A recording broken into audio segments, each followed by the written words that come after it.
Le monde pédopsychiatrique est extrêmement inquiet à l'heure actuelle parce que nous assistons depuis le mois de janvier à une très très forte augmentation des demandes de prise en charge, tant en hospitalisation qu'en consultation pour des jeunes qui sont en décompensation psychique et en grande souffrance. Le nombre de demandes a largement dépassé les possibilités de réponse du secteur et donc nous sommes actuellement dans une situation d'engorgement complet, tant des hospitalisations que des consultations, mais également des listes d'attente. Et donc, de plus en plus, à l'heure actuelle, lorsque vous téléphonez dans un hôpital ou un service de consultation ou chez un privé, celui-ci ne va pas pouvoir vous proposer quoi que ce soit comme aide, tant les services sont saturés.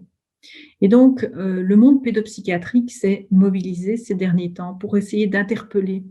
nos gouvernements, bien entendu, pour essayer de renforcer l'aide que nous pouvons proposer à nos jeunes, mais il s'est également tourné vers le monde du scolaire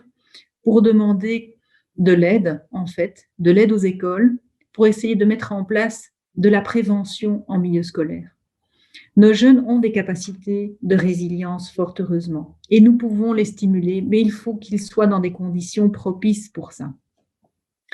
Et c'est de la prévention en santé mentale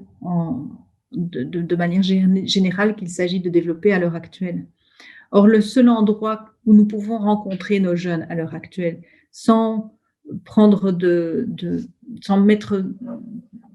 mettre les jeunes en danger, sans mettre la population en danger, en respectant les mesures sanitaires, le seul endroit où les jeunes sont regroupés à l'heure actuelle, ce sont les écoles. Alors, il est clair que les écoles n'ont pas de rôle, a priori, à jouer dans la santé, ni particulièrement de rôle à jouer dans la santé mentale. Néanmoins, c'est le seul lieu où il est possible, à l'heure actuelle, de rencontrer la globalité des jeunes et de leur proposer un programme ambitieux, très nouveau, mais très adapté à la situation, de prévention en matière de santé mentale. Alors, la prévention, elle peut se faire au travers de groupes de parole qui sont faciles à mettre en place, qui ne doivent pas nécessairement être gérés par les professeurs eux-mêmes, ce n'est pas leur métier, mais on peut faire appel à des agents du PMS, des agents de planning familiaux, des éducateurs de maisons pour jeunes,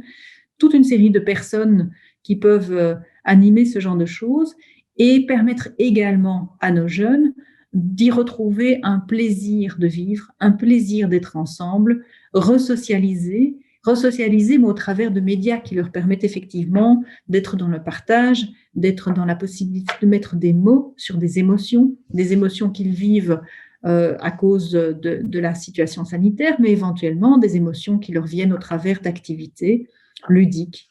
au travers d'activités culturelles. Et donc, à côté de ces espaces de parole, il serait intéressant aussi de dégager du temps pour leur permettre de revivre des expériences qui servent de support à la résilience, telles que assister à une pièce de théâtre ensemble et de pouvoir ensuite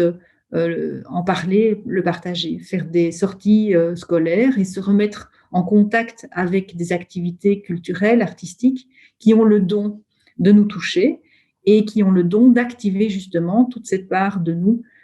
qui est le monde des émotions et qu'il va être possible de partager dans un second temps. Et ça, c'est véritablement un support de résilience extrêmement intéressant. Mais pour cela, il faut également que l'école se mette au service de cette résilience et permette non seulement de dégager du temps pour mettre ce genre de choses en place, se permettre d'ouvrir ses portes à d'autres intervenants que du monde scolaire, mais également de ne pas être branché exclusivement sur les apprentissages et ne pas participer au stress supplémentaire que nos jeunes sont en train de vivre à l'heure actuelle. Les jeunes sont particulièrement fragilisés. On sait que plus de 50% d'entre eux sont déjà complètement déscolarisés. Je pense que c'est un peu, à l'heure actuelle, un non-sens que de mettre toute l'énergie